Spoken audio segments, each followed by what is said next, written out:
Chapter 25.1. Hey, you bastard. Where's your friend? Where did your friend go? I don't know. I really don't know. Sob sob. If you don't know, who does? Do you realize how much trouble you and your friend have caused us? And now your friend isn't here. So, who should we take our anger out on? Tell me. Hey, speak up. Please. I was wrong.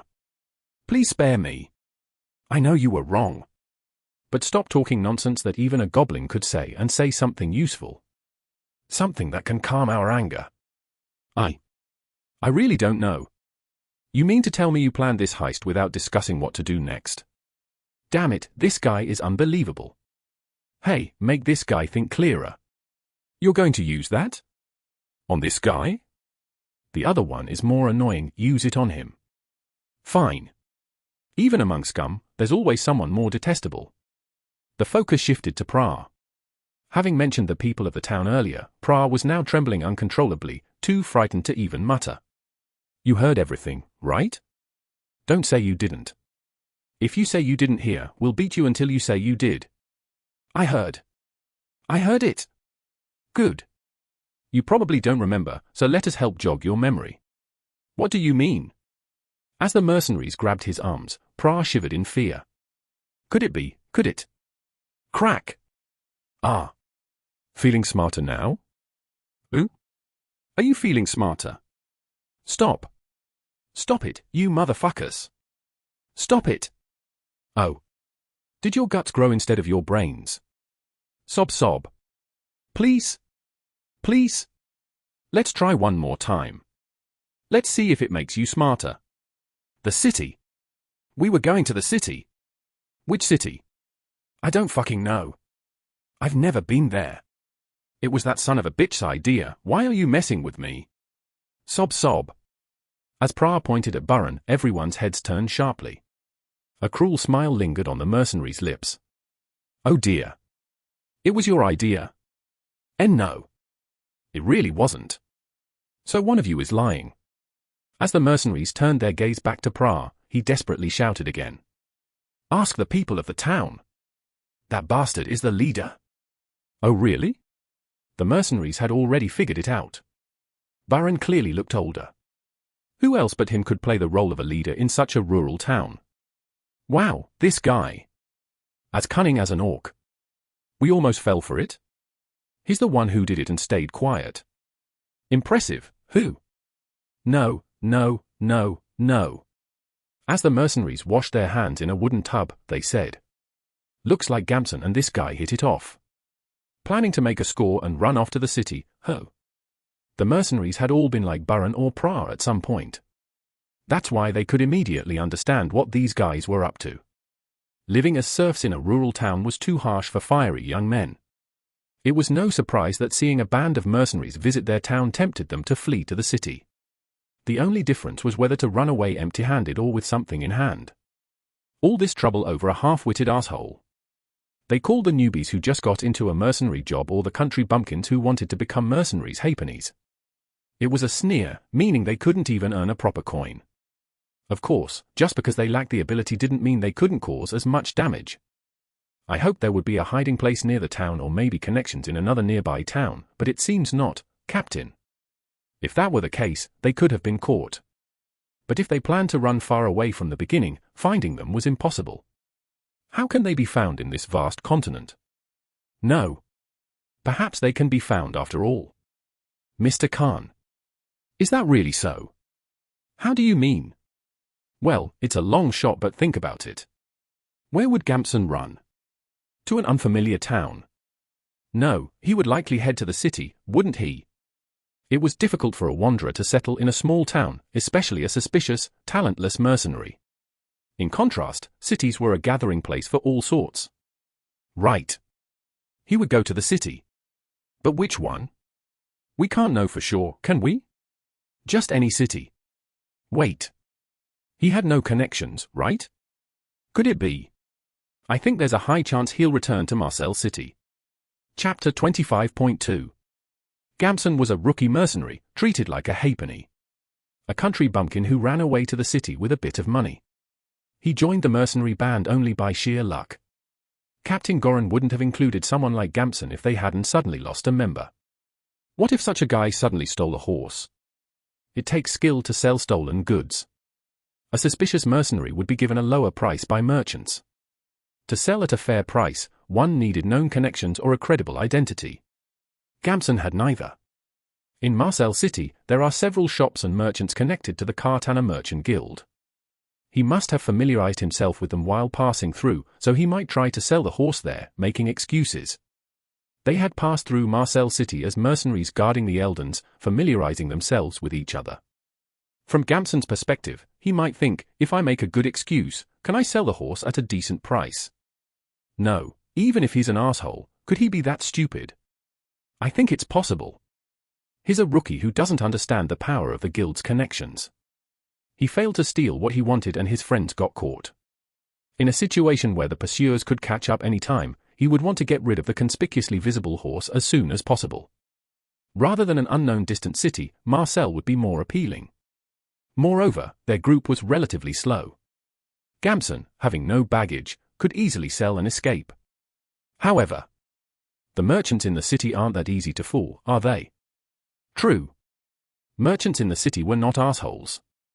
Even if you were a mercenary escorting a merchant, they wouldn't trust you to come back and sell your horse on your own. Would they pretend to be defeated and buy it cheaply, even if they were a bit skeptical? That was a delusion only a country bumpkin would have. Such acts were the doing of wandering quacks. The city's merchants did not sell each other out for a few pennies. Doing business in the city meant being intricately bound by the city's rules. And Gamson probably didn't know this. If he goes on without knowing, contact would be made among the trading companies or mercenaries, and Gamson would be caught in a hey-have moment. Interesting. Johann, who was listening nearby, opened his mouth, and everyone was startled. Does this mean we can catch him if we go to Marcel City? Yes, Sir Knight. This is just a possibility if he escapes to another city. Then there's nothing we can do. Johann replied lightly. It would be good if we catch him, but if we can't, there's nothing we can do. It seems you were also deceived by him. I have no intention of holding you responsible separately, so rest assured. Thank you. The mercenaries felt tears well up at Johann's words. What a generous act.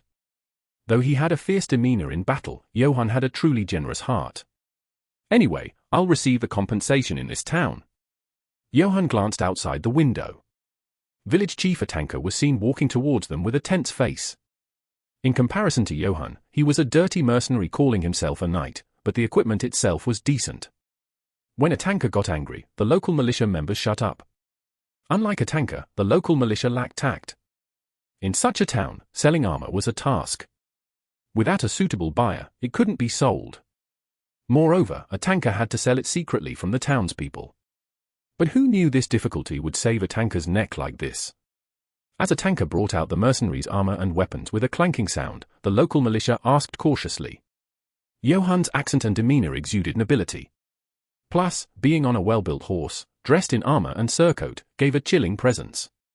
In contrast, the equipment here seemed barely decent, with only the weapons looking intact.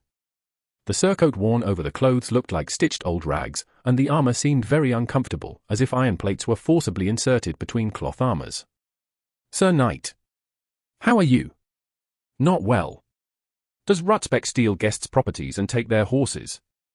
I apologize once again for that incident. Atanka bowed his head without changing his expression. He seemed to have made up his mind before coming. As the village chief, I should have managed the young men properly, but failing to do even this and disappointing Sir Knight. I am truly sorry. Atanka, lowering his posture and bowing without any excuses. Johann thought to himself. The respectful approach of the other party was due to Johann's strength, but largely due to his status. A village chief might act like a king in his town, but compared to nobility, his status was insignificant. Probably, Atanka feared Johann's family more than his strength. Of course, I don't intend to just apologize with words. I will properly compensate for the theft of Sir Knight's horse. How? First, I will punish those two men. If Sir Knight does not wish to punish such insignificant men, we will. No. There's no need. I'll take them with me and punish them myself. The town's compensation included those two men. Whether to sell them as slaves or behead them was Johan's decision. A tanker was inwardly disappointed. If Johan had said to handle the punishment himself, a tanker might have secretly let them escape. Punishing the guilty is natural. Surely, you're not saying that will be the compensation? No. The theft of Sir Knight's horse is a grave crime. Punishing those two men cannot make up for it. Horses were expensive property, especially war horses ridden by knights. Good breeds had to be trained from a young age, unlike the pack horses used by merchants. Johan didn't really know what kind of horse he had. It was a horse secretly obtained by his half-brothers. They seemed to have cared for it quite well, providing a decent saddle and harness. Even if we scrape together silver, it won't satisfy Sir Knight. The suggestion seemed suspicious. Properly compensating for a knight's horse would be no joke. Such a town might have to gather all its hidden silver. Of course, that was the town's concern, and Johan intended to receive proper compensation. Doesn't the god say that life must be repaid with life? Although it won't be as useful as Sir Knight's horse, we have prepared a slave that might be of help. Slave! Slaves were common on the continent. Several of the servants in Johan's fiefdom were slaves bought by Sir Jesson. Even the monotheistic church did not particularly criticize slavery. Sinners, losers in war, or those unlucky enough to be captured, were sold as slaves. These slaves were utilized in various fields. Those without skills did menial tasks, but those with skills received some treatment. Chapter 26.1. Having skills in technology or cooking, or any talent for that matter, was always beneficial. Even a good physique could land someone a role as a guard or soldier. Sir Jesson also recruited several soldiers this way. Although life-threatening, for a slave, it presented an opportunity to earn freedom through meritorious service. But does such a person exist in this town? He wondered if there were skilled slaves in this town. A slave with exceptional skills would be expensive and unlikely to be sold in such a town.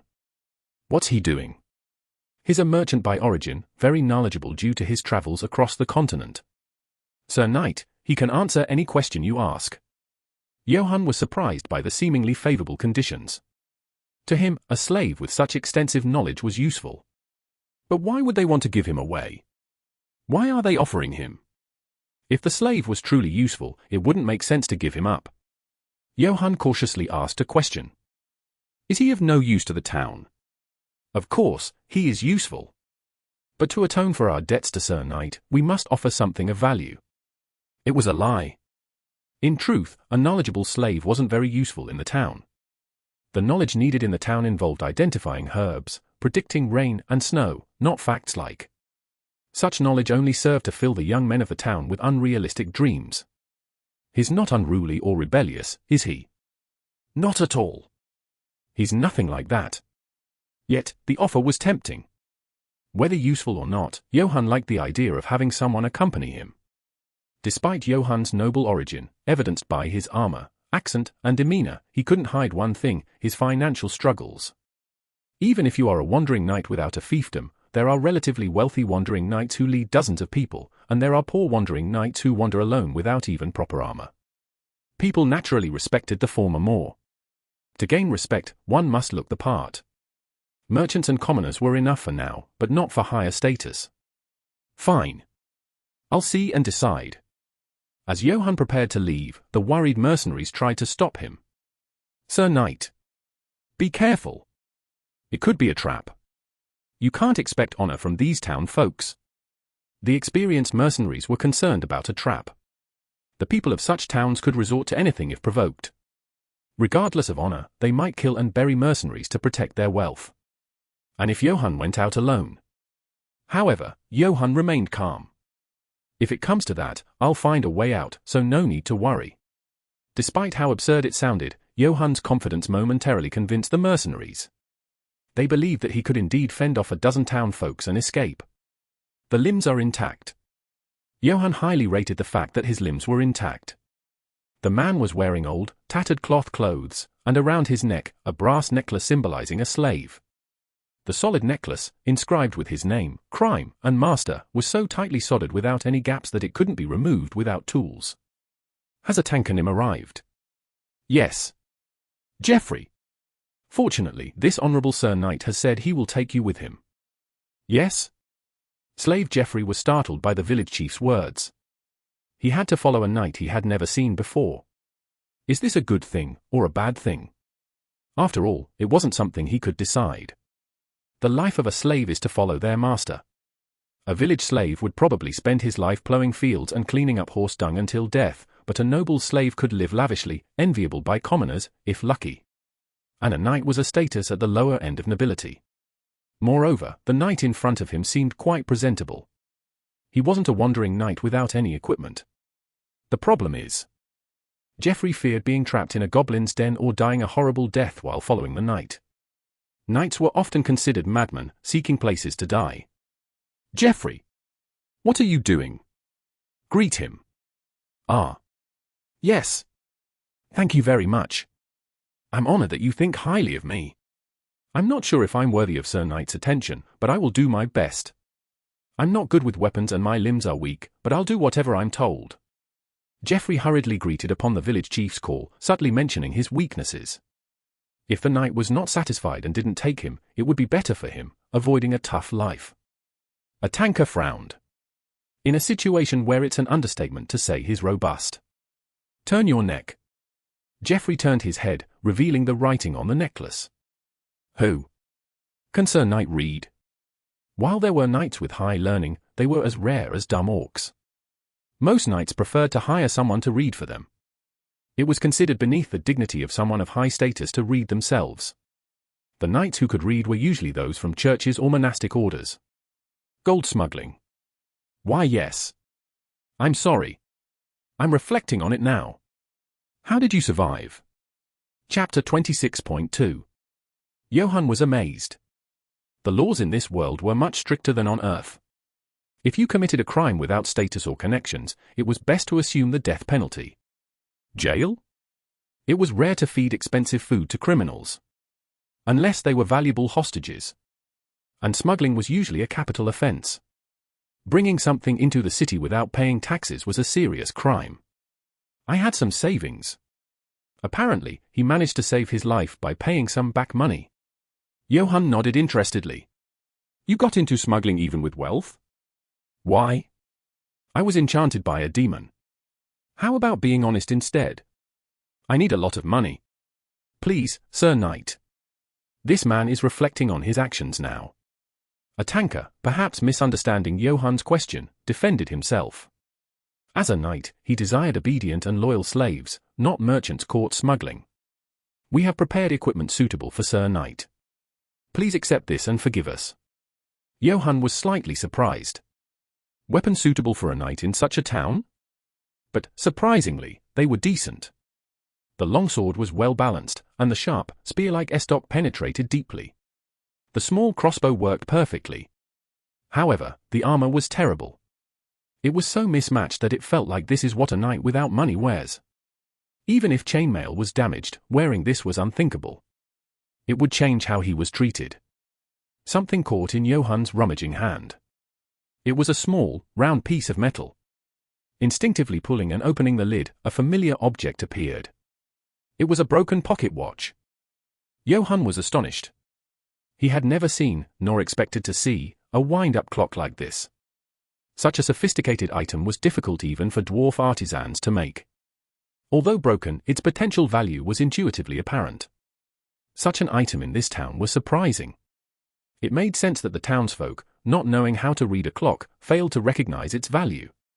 Upon closer inspection, faint engraved marks were visible. They were indeed ancient empire characters, though broken and faded. Johann tossed and caught the pocket watch, then observed a tanker's expression. A tanker seemed puzzled, wondering what Johann was doing. It was clear a tanker didn't understand the item's significance. Johann composed his expression. Showing too much surprise might lead to misunderstandings. He decided to take the weapons and the pocket watch, saying, "Well, since he's reflecting, I'll show mercy." At Johann's words, a tanker's face lit up. It was a settled matter. He's too shabby and dirty. Wash him and dress him. Even if not in armor, at least to a presentable level. Yes, I will do so. Providing a decent shirt and trousers wasn't difficult. However, Johann didn't stop there.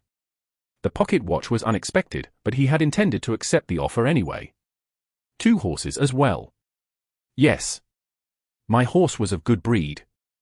Worth 4 or 5 Empire gold coins. But even at best, this slave won't fetch more than a dozen silver coins. But 2 horses. There must be decent horses in this town. No excuses. I expect 2 horses that I won't be ashamed to ride. Judging by the town size, he could guess the kind of assets it might have. While there might not be well-trained war horses for knights, sturdy pack horses or swift hunting horses were likely available. Though they are inferior in price compared to war horses, these horses are still valuable assets. Moreover, the fact that he has to give away 2 of them really hurts. He tried to save some silver, but ended up paying even more. Should I launch a surprise attack? Atanka thought for a moment about doing just that. If he could appease the knight and catch him off guard, then maybe a surprise attack. Johann stared intently at Atanka with his dark eyes. His gaze seemed to say. Atanka felt a sinking feeling in his chest. His hands trembled and his heart pounded. The pressure was different from when he subdued the wanderer with the local militia. I want a clear answer right here and now. I will do as you say. Atanka, experienced as he was, could only bow his head in silence before the young knight before him. It was a primal fear. It feels like an arrow might fly at us from behind. Hey! Don't look back. As they left Rutzbeck, the mercenaries felt uneasy about the back of their heads. They could clearly sense the townspeople watching them with certain thoughts in mind. They must be wishing for our demise as we leave. Honestly, I didn't expect them to give up so easily. We were lucky. They seemed quite frightened. Milord Eldons. Will you be all right? We won't have to come here again, but it might be inconvenient for you in many ways. I don't mind either. I won't have to come here for a while anyway. The situation in the southern part of the empire was becoming increasingly chaotic. The trading companies were reluctant to send merchants to places where feudal lords and mercenaries were fiercely competing. After this journey, I'll be staying in the city for a while to help with the trading company's work. Meanwhile, Johann was having a conversation with Geoffrey. Johann, in his own way, and Geoffrey, in his, were both trying to understand each other. But Geoffrey was the one who was desperately racking his brain even more. So, why did you engage in smuggling? It's like, I was bewitched by something. Geoffrey. We'll be moving together in various ways in the future. It'd be better to know about you in advance. Just answer when I ask. Don't overthink it. I got into some debt because of gambling. Ah, I see. What kind of gambling? It was dice gambling. Geoffrey, who was speaking, was surprised that Johann wasn't very angry. Normally, a knight would be angry or scold someone who had fallen into gambling and resorted to smuggling. What kind of gambling did you mostly do? It was the kind where you throw 3 dice and guess the sum of the numbers that come up. Was that gambling popular? It was so popular that you had to pay under the table to get in. Then, Geoffrey realized that this young knight was genuinely interested in his story. Chapter 27.1. Of course, dice gambling was a game enjoyed by everyone, from children to the elderly, and from slaves to nobles. However, it was a bit too lowly a pastime for nobles to openly admit their fondness for. Nobles were openly fond of intellectual and dignified entertainments like chess, not dice gambling. But to show such open interest in it. What does that mean? Sir Knight, you seem to be quite fond of dice gambling. Geoffrey was suddenly delighted. Unsure if he could get along with this new master he had just met, he now felt they would be a good match. A knight who liked gambling, what better master could there be? Although not something to boast about, Geoffrey was an expert in dice gambling. He knew which gambling houses in each city had the best odds, where to find unlicensed illegal gambling houses, and which dice rolls were likely in different situations. But Johann proved to be beyond Geoffrey's expectations. As soon as the conversation about gambling ended, Johann began asking about smuggling. How did you do the smuggling? Pardon? I'm curious about how you smuggled gold. Tell me the method. You must have been quite confident to do it, right? Bribing the guards and sneaking it in boxes brought into the city. Standard procedure. Why were you caught? The guard betrayed us. Seemed like he got scared. Smuggling was too serious a crime for a few coins. Getting caught meant risking not only one's life but also the lives of one's family. Bribing guards doesn't seem like a good method. Easy to betray, and if another person inspects, it's over. Goods brought into the city were rigorously inspected. It was too risky to bribe just a few people. How about a method less likely to get caught, like hiding it in the stomachs of animals? Hiring shepherds or pig herders to put gold in the stomachs of sheep or pigs. Jeffrey was shocked by Johan's suggestion for two reasons. First, that a knight would suggest a method of smuggling, and second, that the method was actually plausible. He wondered why he hadn't thought of it himself. No one would suspect shepherds or pig herders bringing animals into the city. What do you think? That's an excellent idea. Good. Glad to know it's a feasible method. Johan encouraged Jeffrey. Although Johan asked for future money-making schemes, the conversation was beneficial for both. Most importantly, Jeffrey began to like this unique new master. Like recognizes like. Quick-witted and a former merchant, Jeffrey intuited that his new master was quite different from the knights he had feared. In fact, they might be well matched. He was unsure about future bloody battlefields, but a master with whom he could converse was the best kind. Jeffrey swore loyalty, hoping to prosper under this knight. The road to Marseille was smooth. The mercenaries moved a bit faster than usual. It wasn't exactly because of nearby rogues or a tight schedule. It was because of what had happened in the town of Rutzbeck. They feared the townspeople, having changed their minds, might follow them. "O Lord in heaven, I pray for rain. Since when have you been such a devout believer? Hear me out to the end. I hope Gamson got caught trying to flee to Marseille first. Well, in that case, I might pray for the first time in a while." The mercenaries weren't devoutly religious like priests, but they basically believed in a god. Usually, they believed when it was convenient for them. In this era, religion was inseparable even for those who didn't believe. If you're done praying, let's hurry and set up camp. My body is starting to stiffen. It would be great to loosen up in the city. Wait. Isn't that the sound of a wolf howling? What? There shouldn't be any wolves around here. Where is it coming from? The mercenaries were puzzled. There were no wolves in this area. Of course, it was common for beasts and monsters to migrate here. Damn. It's going to be troubling to stand guard. Let's say anyone killed by a wolf is an asshole.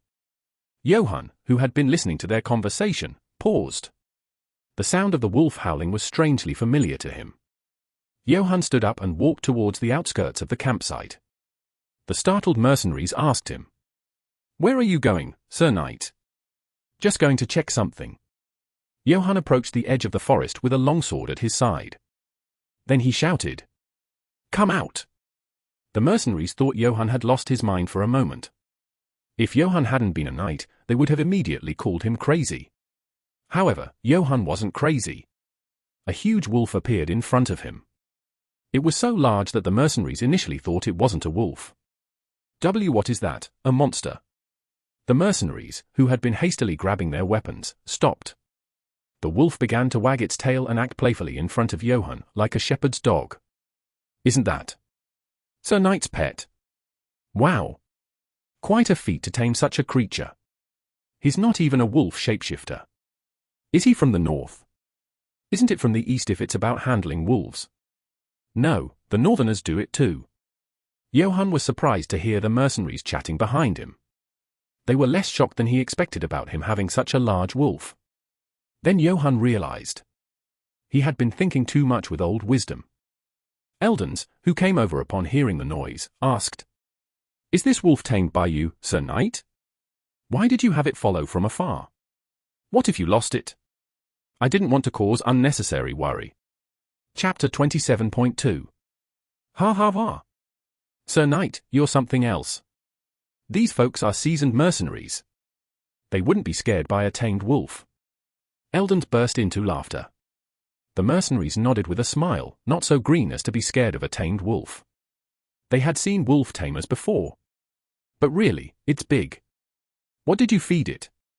The mercenaries tried not to look scared, but flinched instinctively as the black wolf approached. Outside it's fine, but when entering the city, it's better to put a collar on. Let's see. Eldons took out a collar for the beast. Johan stared intently at the black wolf. It might freak out if you collar it. Would a wild beast stay calm while being collared? Surprisingly, the black wolf stayed calm. A collar engraved with Johan's name was put on it. Even with just one collar, the wolf seemed well trained. What is its name? Name? Ah. Karamath. Karamath. Named after Sir Karamath? Hava. Named after eating him. Johan realized he lacked the sense to name things. Of all names, why Karamath? But Eldon seemed convinced, nodding. Naming animals or mounts after famous nobles or knights was common, hoping to inherit their spirit. Karamath was a famous knight of the Empire, a fitting namesake. But Sir Karamath was a knight loyal to the Emperor. People south of the Empire, beyond the mountains in the Catalian Peninsula, did not favor the Holy Empire's emperor. They disliked his claims over the cities of Catalian Peninsula. If Johan was from a pro-emperor knightly family, it would cause problems. Johan Nim, do you admire Sir Karamath? Eldons tested the waters. He thought Johan, a noble, wouldn't catch on, but Johan, raised on hard looks in his fiefdom, quickly understood. Admiring Karamath a knight from a pro-emperor family. Johan inwardly cursed. Such trickery from an experienced merchant. No, not particularly. Is that so? Not even such a great person. Oh, I don't mean you're not great, Johan Nim. I don't doubt Sir Karamath's skills, but he lacks honor. Johan had a ready excuse. Karamath, the emperor's butcher, had many enemies. His flag, stained with blue blood, was a symbol of suppressed civil wars and rebellions. Ah, I thought so too. Eldons hastily agreed, but his ears perked up happily, his doubts resolved. The new Karamath made a contented sound and nudged Johan's leg. Johan, suddenly remembering, looked at the wolf and asked, "If you followed me here, did you happen to see two scoundrels who fled from the town?" The wolf nodded its head. "You saw them? Why didn't you catch?" "No, never mind. I can't expect that from you." From the wolf's perspective, it must have been confusing whether it was okay to just eat the two humans who fled. Especially since Johan was riding on it. "Do you know where they went?" The wolf turned its head and pointed in the direction of Marseille. Johan smiled slyly. Marseille was a beautiful city that had descended from the ancient empire era. For Johan, who had spent his entire life in a rural fiefdom, the sight of Marseille was inevitably striking. If he hadn't lost his memories of a previous life, he would have reacted like a country bumpkin. Impressive! While the prosperous city itself was remarkable, Johan was amazed by something else, the technology of the ancient empire. The ancient empire felt like Rome on Earth, but its technology was on a different level. Living like plate armor, swords that seemed to cut through anything, and roads that lasted over 1,000 years. No wonder there were mercenaries who specialized in rummaging through the ruins of the ancient empire. Furthermore, it was said that in Marseille, clean water was readily available everywhere, and there were so many baths that water was in excess, indicating a near-perfect water supply system. It wasn't that the people of the city were extraordinary, it was just that the system from the ancient empire era was still functioning perfectly. The ability to spread water channels throughout the city like veins and maintain them was truly miraculous. I thought it would be dirtier and smellier. Before he could finish marveling, good news arrived. A guard at the city gate addressed Eldons. "Ah, Mr. Eldons. You're just in time. What's the matter, Fizo?" The mercenary hired by Mr. Eldons came babbling, so we locked him up. "Is he the one sent by Mr. Eldons? If so, you should come quickly to confirm." Eldons turned his head. The mercenaries, already bright with joy at arriving in the city, erupted in cheers at this unexpected good news. "That son of a bitch, let's go sort him out." Chapter 28.1. Khan, the oldest among the mercenaries, predicted exactly right. As soon as Gamson and Pell brought out a warhorse, they were plunged into chaos. Johan was too scared to run out of the town, but there was no proper way to do so. Gamson got irritated. Pell couldn't respond and shrank back.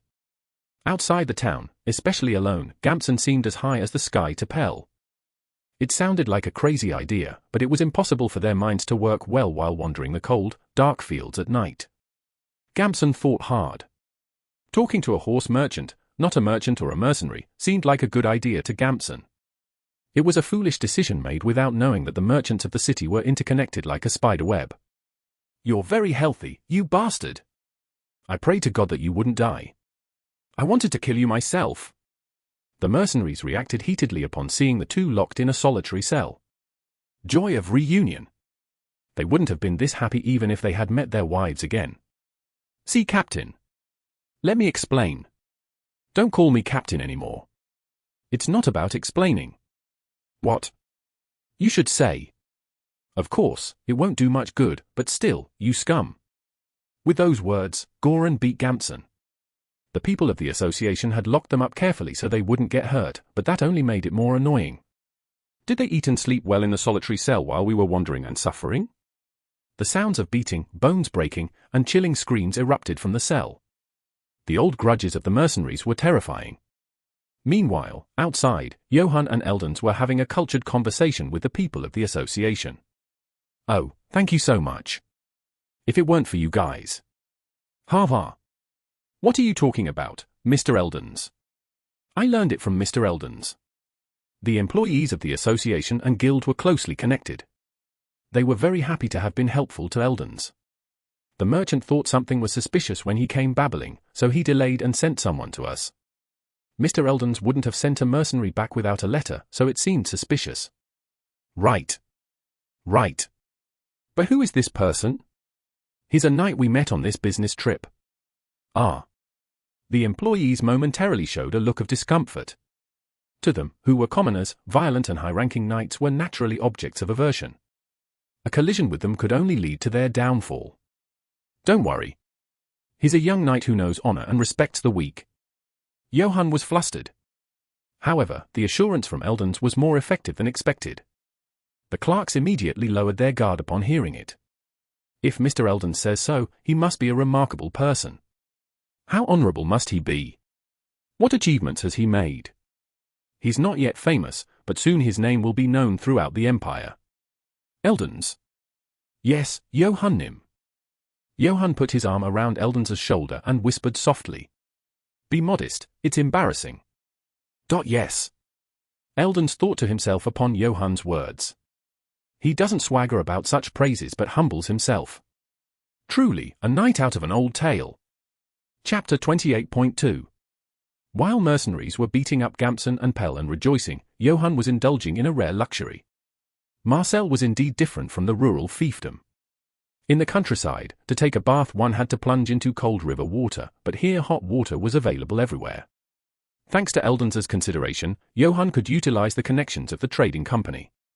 He relaxed in a public bath known by the company, got reasonably priced clothes from a wool merchant known by the company, and asked a known expert for weapon repairs. All these were things he would have had to do upon entering the city alone. Johann was satisfied with joining the trading caravan. Johannim. I am truly grateful that you brought me out here. The city is wonderfully filthy. Geoffrey too seemed happy breathing the city air after a long time. Karamaf also looked very pleased, having received a piece of meat. Johann chuckled. It's good to rest like this before things get tough. That's naturally a job for a slave, isn't it? Speaking of which, what skills do you have? Why, yes. Oh, did I do something wrong? No, just curious. Can you fight? Geoffrey heaved a sigh of relief at Johann's words. He had feared Johann would sell him as soon as they arrived in the city and get a fresh new slave. Honestly, being under Johann was good. As a former merchant, Geoffrey knew how horribly a slave owner could treat their slaves. Not whipping, asking about the slave's condition, allowing rest when tired. I will fight diligently. Geoffrey. I appreciate your enthusiasm, but answer the questions before Karamaf asks. Yes. Can you fight? What weapons have you handled? A quarterstaff. The long 6-foot staff, made by carving wood, was commonly used by everyone from merchants to shepherds. It was easy to find and handle. Are you good with it? Well, I can fend off wild dogs. Not much combat ability. Geoffrey suddenly felt anxious at Johann's mumbling. Was he going to be sold if his evaluation fell below the standard? Do you have any knowledge of alchemy or medicine? Johannim. If I had such talents, I wouldn't be in that rural town. I see. Understood. Johannim. I know how to maintain weapons and armor. Oh. That's unexpected. How did you learn that? Naturally, from often selling swords and armor. That's good. I might leave the maintenance to you in the future. Geoffrey let out a sigh of relief. It seemed like he had scored some points. Meanwhile, they arrived at the place where the horse merchant was. Johann greeted him lightly. Thank you. Thanks to you, I could find the stolen horse. No, Your Excellency. Catching a thief is a merchant's honor, isn't it? The horse merchant was pleased with Johann's gratitude, appearing to be of noble birth. When else would he receive thanks from such a person? Johann handed him half a silver coin of the empire. The merchant's eyes widened at the unexpected reward. This is too much, Your Excellency. No. My horse is worth that much. Geoffrey thought to himself, observing Johann. Such generous charity was something only those of noble birth could afford. Mercenaries, fretting over a single coin, could never be so lavish no matter how successful they became. Of course, Johann wasn't thinking that way. He was thinking with an earthling's sensibility. Johann also thought the half-silver coin was a regrettable loss, but decided to grit his teeth and hand it over. Someday, it would prove helpful. Definitely. The horse merchant, hiding his moved expression, said. Certainly, your horse was worth that. Is that true? Yes. A fine breed of warhorse. A knight's horse had to be neither too big nor too small, but just the right size and strength, with well-developed muscles. But that wasn't all. A knight's horse needed to be easily controllable for acceleration, stopping, maneuvering, and turning. These qualities came from training, not just lineage. Lineage and training. The essence of a warhorse. And Johann's horse had passed in all these aspects. Johann was surprised by his half-brother's acumen. He hadn't expected them to acquire such a quality horse, assuming they would settle for a decent packhorse or hunting horse. Come here, boy. Your master is here. The horse whinnied in greeting to Johann. Johann felt a renewed affection for the horse. People often realize the value of something once they lose it. Your name is Fern. Johann decided to name the horse after his half-brother. Seeing such a magnificent horse made him somewhat regret beating Fern up in his youth. Horses of any breed were quite expensive. After selling the horse received from Rutzbeck, there was enough money to spend while staying in the city. It seemed unnecessary to tap into the inheritance from Karamaf. Moreover, thanks to what Eldons had arranged, the merchants in the places visited offered low prices. Even Geoffrey, who was with him, was surprised and checked cautiously. There's no problem. This is definitely cheap. My lord. Johann nodded his head and fitted himself with equipment. He bought an additional longsword, a mace, a sturdy steel shield, and even a long spear. There was nothing like the heavy lance specialized for assault that one would see in a movie. Here, even knights used ordinary spears. In any case, it was better to carry multiple weapons. The longsword from Karamaf was even more uncomfortable to use. He also picked up things he couldn't carry when he left the fiefdom. He bought a cloak, a blanket for camping, pewter cups and bowls, animal fat solidified, some spices and herbs, and also a quarterstaff and a short sword for Geoffrey to carry. The money went quickly. Before he knew it, the money he got from selling the horse turned into 3 Empire silver coins. In fact, Johann was quite well off. He had the most expensive asset of a knight, his equipment. To acquire such chainmail immediately would cost in the hundreds, not tens of silver coins. Nevertheless, he couldn't be complacent. After all, money has a way of disappearing like melting snow if you only spend without earning. Johann decided to speak to Eldons and meet the branch manager of the trading company in this city. Chapter 29.1 Connections. In this world, connections were many times more important. Just as I'm feeling in the city now. After all, wasn't joining Eldon's trade caravan to forge a bond with this trading company? Marcel City's trading company branch manager, Yaron, listened to Eldon's report with a curious expression. True to his feline beastman nature, his ears and tail twitched attentively. A good meeting, was it? Yes, thanks to St. Ruogue's care. So what do you think is the reason? Unperturbed by Yaron's sudden question, Eldons understood its meaning. Knights who were not the firstborn and thus did not receive a fiefdom fell into several categories. If they were nobles with a good family background, they would be appointed by another family connected to their own and serve as knights. Even without a fiefdom, being able to act as a knight within the family's protection was a great fortune. Of course, this was in the best-case scenario. If a knight failed to establish themselves, they would roam, participating in tournaments or hunting monsters to build fame and seek opportunities. Occasionally, spirited knights would approach nobles to serve under them, but this was rare. And if they fell further?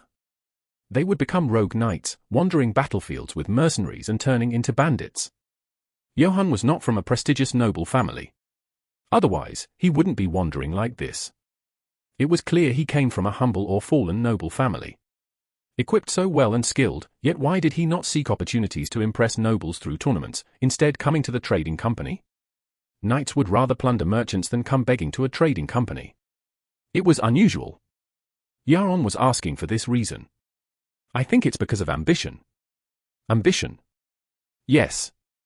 What else could be the reason for a knight of noble lineage to visit a trading company? Surely not just to earn a few coins. Eldon's words were correct, but he himself did not realize that he had hit the mark. If he had no ambition, he wouldn't have made such a choice. He must have come here with the ambition to achieve feats as a knight and gain a fiefdom. Normally, knights shunned associating with merchants. So, why would one visit a trading company? It was clear that he had an ambition that broke the usual stereotypes. A starving lion will not refuse to eat rotten meat while crouching down. If it's to gain power, one can join hands with anyone. Exactly, I thought the same. It's also beneficial for the trading company. If we establish ties with a trustworthy knight. Upon hearing Eldon's words, Yaron nodded. The trading company and the knight could mutually benefit each other. The trading company needed force to protect its merchants, and the knight needed gold to equip and sustain his followers. The problem was that typically, their relationship wasn't good. Few knights viewed trading companies favorably. To the knights, merchants were greedy and obsessed with gold, and to the merchants, knights were monsters filled only with vanity in their heads. But if Johann, as Eldon said, is a knight who does not consider it shameful to be thoughtful and follow the words of merchants, certainly this connection was worth investing in. All right. I will report positively to the higher-ups. Thank you. I trust Mr. Eldon's judgment. That settles the matter of the night. Is the situation in the Empire really that bad? Yes. It seems a major war is about to break out. As expected. The Emperor crushed several nobles as an example to curb the anti-Emperor factions. Although the charges were plausible, everyone knew they were nonsensical. And this overreach angered the feudal lords. It was more than just expressing dissatisfaction, the sight of hiring mercenaries and diplomats coming and going was ominous. He may flaunt being an emperor chosen by the gods, but in reality, he was elected by the votes of the prelates. His power was not much different from that of a great lord. In such a situation, crossing the line was bound to infuriate the nobles. It wasn't that the nobles lacked swords to rebel. Perhaps we should advise the merchants of our guild against going there. The vicinity is already troubled. Chapter 29.2. Johann regretted it. There was a reason why, Eldon said. It was uncomfortable for Johann to wait at the guild building. Even though they heard from Eldons, the employees were not bold enough to approach Johann first, and since the other side was reluctant, Johann also hesitated to initiate conversation. He didn't want to bother busy people needlessly. Coming here to see and hear things firsthand only led to this awkwardness. Geoffrey, being a former merchant, skillfully conversed with the guild staff, discussing various matters.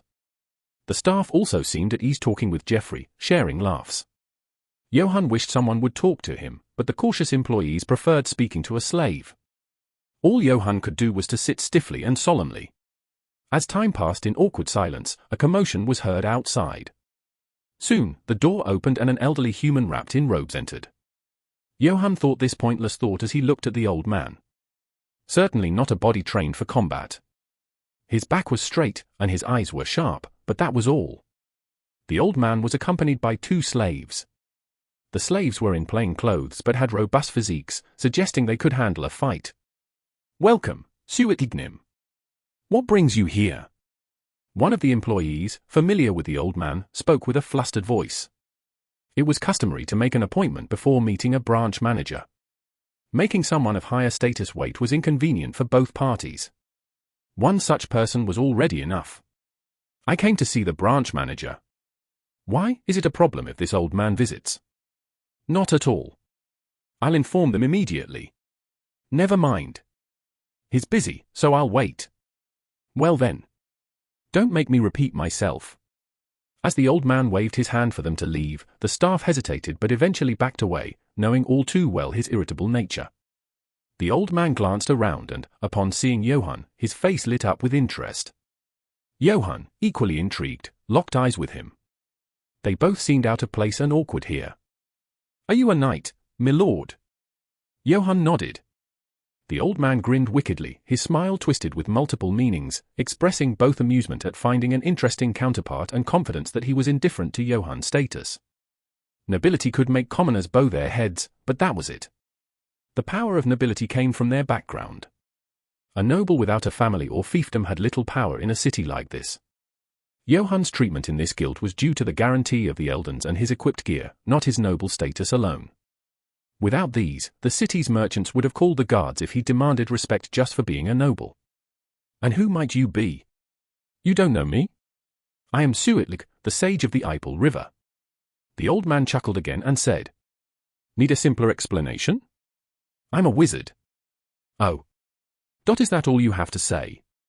Suitlik was surprised. Most young knights, unlike the obtuse nobles, were not thrilled to hear of wizards. The virtues of knights were bravery, justice, and loyalty, values far from wizards, who were associated with suspicion, ambiguity, and inscrutable malevolence. Yet, Johann seemed genuinely pleased. Pleased to meet you, Suitlignim. A wizard, that's fascinating. I've always wanted to meet one. Oh really? Would you mind telling me about magic? In Johann's rural fiefdom, magic was almost a legend or a rumor. Seeing a real wizard was astonishing. Unbeknownst to Johann, he was being considered an oddity by Suitlik. Suitlik regained his composure and nodded. Since we've met, I don't see why I shouldn't tell you. Oh. But it's no fun just telling you, so if you beat me in a game, I'll answer any question you want. Oh. This was one of disappointment. Johann cursed inwardly. Even if knights didn't learn to read, they were taught culture, including poetry and chess, the pastimes of nobility. Being bad or unfamiliar with these activities made it hard to fit in with their circles. Hence, Johann had learned chess from Priest Valberga back in his fiefdom, believing it would come in handy someday. Although Priest Valberga was an excellent chess player, Johann was not a good student. Even when viewed in a best light, the skill level was only average. It was natural not to improve much in chess, as there was little interest in it. Can't we bet on something other than chess? Like dice gambling? Or maybe arm wrestling? You're quite the joker. And I wasn't talking about chess. The game of kings is fun, but it's nothing compared to the game of gods. What is the game of gods? A duel? As Johann looked puzzled, Suitlik clicked his tongue. Seems you don't know. Are you from the north?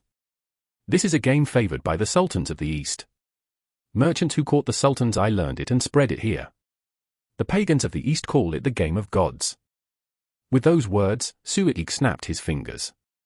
Then a slave came and set up a board. It was a go board. Johann wore a stunned expression. Suitlik misunderstood it. You might be wondering why there are so many khans. Let me explain it to you simply. Don't worry too much. Considering it's your first time, I'll give you a handicap. Yes. Johann clenched his teeth. It was to hold back laughter. Chapter 30.1. I never imagined it, but it was really go. Except for the fact that it was an old-fashioned go without komi, everything else was the same. This is how you make a house and win. Do you understand? I understand. Well, shall we play and learn? Suitlik said, rubbing his palms together. He had been wondering how to pass the time, and it seemed like a good opportunity. Playing with this knight dastard on the go board would also be fun. The old man seemed to have no conscience, fitting for a wizard. He said it would be with a handicap but didn't give any points at all. How could this be? Johann was deep in thought. He was much more confident in Go than chess, having spent a lot of time on it as a hobby in the past. Johann, who had held his own against professional players with just a 2-point difference in the opening, felt underestimated by the wizard. Since the opponent might be an unexpectedly great master, Johann decided to play his best. Suitlik's mouth was agape. His hands were trembling. I swear by the Ipel River, this isn't the skill of a first-timer. It is my first time. Even a sultan's chess player couldn't play like this. But you can't. Johann thought to himself but kept his mouth shut. He had many questions for the wizard. Honestly, Suitl's skills were at best third class. Moreover, he only used very old openings, so there was no way he could compete with Johann. It was only because Johann had been considerate from the mid-game that it ended like this, otherwise, Suitl would have been in tears. Anyway, since I won, may I ask? 1. Would you play one more game? No, the promise is. I'll keep the promise. I swear on the Ipel River's name, just one more game. Johann was incredulous. But he could understand the feeling. Go players often think they lost due to a lapse in concentration. If I lose this time, I'll give you a gift. In that case. Johann pretended to hesitate, then quickly accepted. I thought he had no other talent than wielding a sword, but this was useful. Suitl sat with a dazed face. He had been utterly defeated by a young knight new to go. Johann waited patiently out of consideration. But Suitl was not that shameful a wizard. He was initially shocked but soon collected himself and spoke. Ask what you want to know. Thank you. Then. But if you had played like this in Go. Sorry. Go ahead and ask. So, what is magic? It's listening to the vast nature and understanding its language, then asking them for help. Suitl answered promptly. It seemed like he had been asked this question more than once. I don't quite understand. Of course, you wouldn't.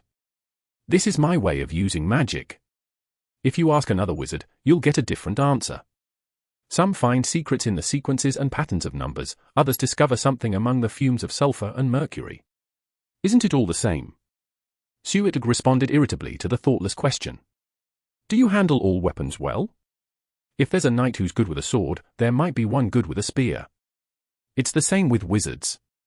You shouldn't think of magic as too easy, nor too hard. Magic is a kind of secret. Those who understand and handle this secret are called wizards. Did that answer your question? It's both understandable and not. If you understood right away, what would I be? Then I'll ask more simply. Can I learn magic? Are you a knight? An outstanding wizard was revered by feudal lords as a trusted advisor or philosopher. They held a position much higher than that of a lower noble. Just as a knight who earns well doesn't envy a merchant, it was the same for a wizard. Are there no knights who use magic? As far as I know, there aren't. It's not an easy discipline to learn, and why would a knight bother? I'm called the Sage of the Ipel River because I learned from my master about the secrets of the Ipel River and how to control water and the river. My master learned it from his master. The Ipel River is capricious and cunning, and doesn't easily reveal its favorite passages. Even if I told you, it's not something you could easily follow. As Suitl finished speaking, he pushed the Go board aside and called a slave. The slave brought a copper basin with a unique pattern engraved on it. I never thought I'd say this, but there's nothing good about learning magic. Just become successful and command a wizard. If the knights under a feudal lord feared or disliked magic, Suitl would tease them even more. However, Johann couldn't help but wonder what kind of knight would want to learn magic. Do you know why I took out this bowl? Your next question is, what can be done with magic, isn't it? Chapter 30.2. Don't be surprised. It's a question even a 3-year-old could anticipate. I usually don't answer such questions. Is it related to the secret of magic? No. The more mysterious, the more gold I can receive. The nobles think I can summon thunder and lightning and cause floods. At least they think I can do about 1/10 of that. But what I can do is... Suitl ran his hand over the basin, and the water inside began to boil. Is this a magic to boil water? Do you call opening your mouth and making a sound magic? This is just preparation. I know a bit about controlling water after listening to the river's secrets. Water can tell you a lot. Let's see. Is there someone whose news you're curious about? Someone you haven't heard from in a while? This time, Johann was lost in thought. The only people he was curious about were his family members, the half-brothers he left behind. If you've chosen a person, put your hand in the water and think about them. Johann thought to himself as he dipped his hand into the water. It was boiling, but not hot. The water created ripples and changed its shape. Suet squinted his eyes, trying to read the patterns. Let's see, a quiet, secluded place, silence, a symbol of the sun. I see. Perhaps they've entered a monastery? It seems like they're staying in one. If they had successfully taken refuge in a church, a priest might have sent them to the monastery. Johann was beginning to believe this. I'm not sure about that. Anyway, this is all I can read. And don't rely too much on this. As I said, water is fickle. After clearing the basin, Suetlug said, As you've seen, I can read the present and future in water and purify tainted water. With enough preparation, I might even be able to make it rain occasionally. Isn't there anything more powerful? Suetlug seemed slightly offended. Isn't this powerful enough? You're only focused on the visible, like a true knight. I understand what you mean. Creating fire, rolling stones, breaking walls, that's not my specialty, and those who research such secrets can't do it easily. I'm sorry if I offended you. I was just curious how you would confront an enemy. Of course, my slaves would fight in my place, wouldn't they? Suetug looked at Johann as if to say, a wizard like him wouldn't personally fight, would he? Johann realized his mistake. Thinking that a wizard would fight directly was a prejudice. It seemed more plausible, as the old man said, that he wouldn't fight at all.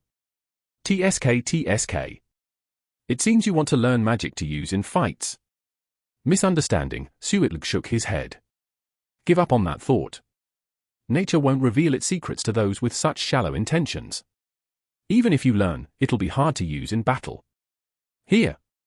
Suddenly, Suetlug took out 2 small glass bottles from his robe. The bottles, sealed with cork and beeswax, contained shimmering liquids. One glowed white, and the other emitted a sticky red light. What is this? I said I'd give you a gift. This is river water infused with secrets by me. One is for healing wounds, and the other is for poisoning or applying on weapons if you want to kill someone.